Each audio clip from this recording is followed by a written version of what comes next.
नमस्कार दोस्तों। ग्रामीण भारत की धड़कन यानी ग्राम पंचायत के बारे में आप सभी ने सुना होगा, लेकिन क्या आप जानते हैं कि इस पंचायत को चलाने वाले लोग कौन हैं? एक पंचायत में कितने सदस्य होते हैं और सबसे महत्वपूर्ण उनका असली काम क्या हुआ? आज के इस वीडियो में हम ग्राम पंचायत की पूरी संरचना और उसके कार्यों को विस्तार से समझेंगे। अगर आप जानना चाहते हैं कि आपके गांव का विकास कैसे होता है तो यह वीडियो आपके लिए है। चलिए शुरू करते हैं। पहला, ग्राम पंचायत की संरचना और सदस्य। दोस्तों, ग्राम पंचायत ग्रामीण भारत में स्थानीय स्वशासन की सबसे छोटी इकाई है। यह एक लोकतांत्रिक संस्था है जिसका चुनाव गांव के लोग खुद करते हैं। अब बात करते हैं इसके सदस्यों की। सरपंच यानी कि प्रधान या मुखिया। सबसे पहले आते हैं सरपंच, जिन्हें कई राज्यों में प्रधान या मुखिया भी कहा जाता है। ये पंचायत के अध्यक्ष होते हैं और गांव के लोग इन्हें सीधे चुनते हैं या कुछ राज्यों में वार्ड सदस्यों द्वारा चुने जाते हैं। उप सरपंच, जिन्हें हम उप प्रधान कहते हैं, सरपंच की अनुपस्थिति में काम संभालने के लिए चुने हुए वार्ड सदस्यों में से एक को उप सरपंच चुना जाता है। वार्ड सदस्य या पंच यह बहुत महत्वपूर्ण है। एक ग्राम पंचायत को कई छोटे छोटे हिस्सों में बांटा जाता है जिन्हें वार्ड कहते हैं। हर वार्ड में से एक सदस्य चुना जाता है जिसे हम पंच या वार्ड सदस्य कहते हैं। अब सवाल है कि एक पंचायत में कितने पंच होंगे। यह संख्या गांव की जनसंख्या पर निर्भर करती है। आमतौर पर यह संख्या 7 से और 17 के बीच होती है, लेकिन अलग अलग राज्यों की पंचायती राज अधिनियम के अनुसार इसमें थोड़ा बदलाव हो सकता है। एक और महत्वपूर्ण बात, इन सभी सदस्यों का कार्यकाल 5 वर्ष का होता है। और हाँ, पंचायतों में महिलाओं, अनुसूचित जातियों जिसे एससी और अनुसूचित जनजातियों जिसे हम एसटी के लिए सीटें आरक्षित होती हैं ताकि समाज के हर वर्ग की भागीदारी सुनिश्चित हो सके। सदस्यों के बारे में तो जान लिया, अब आते हैं सबसे ज़रूरी हिस्से पर। ग्राम पंचायत के कार्य क्या हैं? पंचायत का मुख्य उद्देश्य गांव का सर्वांगीण विकास करना है। आइए इनके कार्यों को कुछ मुख्य श्रेणियों में बांटकर समझते हैं। पहला, बुनियादी सुविधाएं और बुनियादी ढांचा। गांव के अंदर सड़कों, गलियों और नालियों का निर्माण और मरम्मत करना।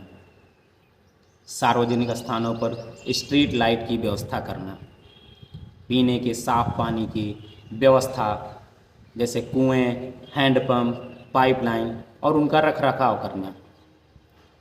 बात करते हैं दूसरा, सामाजिक और आर्थिक विकास जिसे हम सोशल एंड इकोनॉमिक भी कहते हैं। गांव के स्तर पर विकास योजनाएं तैयार करना, कृषि और पशुपालन को बढ़ावा देने के लिए काम करना, गांव में छोटे और कुटीर उद्योगों को प्रोत्साहित करना। बात करते हैं तीसरा, जो सबसे महत्वपूर्ण है, शिक्षा और स्वास्थ्य, एजुकेशन एंड हेल्थ। प्राथमिक विद्यालयों के भवन का रखरखाव सुनिश्चित करना और शिक्षा को बढ़ावा देना। गांव में स्वच्छता बनाए रखना, कचरा प्रबंधन और सार्वजनिक शौचालयों का निर्माण करना। स्वास्थ्य केंद्र के कार्यों में सहयोग करना और टीकाकरण अभियान चलाना। चौथा, सरकारी योजनाओं का कार्यान्वयन, गवर्नमेंट स्कीम्स। केंद्र और राज्य सरकार की कल्याणकारी योजनाओं जैसे मनरेगा, आवास योजना, पेंशन योजना के लिए पात्र लाभार्थियों की पहचान करना और उन्हें लाभ दिलाना। गरीबी उन्मूलन कार्यक्रमों को लागू करना। प्रशासनिक और अन्य कार्य, जन्म और मृत्यु का रिकॉर्ड रखना। गांव के मेलों, बाजारों और त्योहारों का प्रबंधन करना। ग्राम सभा की बैठकें आयोजित करना और गांव के विकास पर चर्चा करना।